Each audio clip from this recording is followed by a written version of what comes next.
Hi అండి. మీరు ఏ video అయినా మొత్తం చూడండి. నేను చేసేదే రైతుల కోసం. మీరు చూస్తేనే కదా నా కంటెంట్ ఏంటో మీకు అర్థమయ్యేది. వీడియో మొత్తం చూడండి. అయితే రైతులను ఎక్కువ చేసేదెవరు? రైతులను తక్కువ చేసేదెవరు? నాకు ఇప్పటికీ అర్థం కాదు. చిన్నప్పటి నుంచి.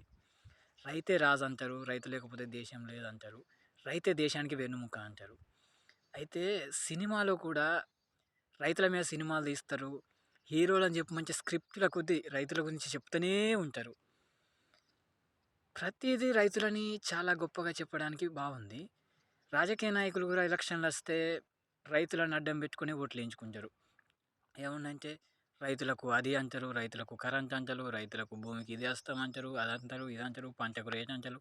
అరే! అసలు రాజకీయాలు రైతుల చుట్టూ ఎక్కువ తిరుగుతాయి. అసెంబ్లీలో చూడండి, మీరెక్కడనన్నా మీటింగ్‌లో చూడండి, ప్రతి జాగలో రైతుల గురించి ఎక్కువ నడుస్తది. కానీ రియాలిటీలో అలా ఉండదు. రియాలిటీలో చాలా దారుణంగా ఉంటది.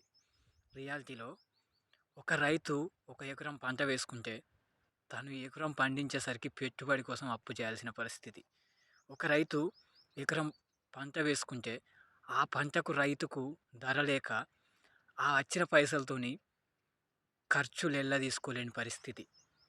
ఒక రైతు పంట వేస్తే, వాళ్ళ పిల్లల చదువులు చదివించుకోలేని పరిస్థితి. ఒక రైతు పంట వేస్తే, కూలీలకు డబ్బులు ఇచ్చుకోలేని పరిస్థితి. అరే! ఇంత దారుణం ఏంటో నాకు ఇప్పటికీ అర్థం కాదు. సినిమాలల్లో రైతుల గురించి గొప్పగా చెప్తారు. రాజకీయ నాయకులు రైతుల కోసమే అన్నీ అంటారు. అరే! రైతులే, రైతులే, రైతులే అని ఓట్లేయించుకుంటారు. అసలు రైతుల కోసం ఏం చేత్తాండ్లు ఇప్పటి వరకు అర్థం కాలే. ఇన్నేండ్లల్లా రైతులైతే బాగుపడ్డది లేదు.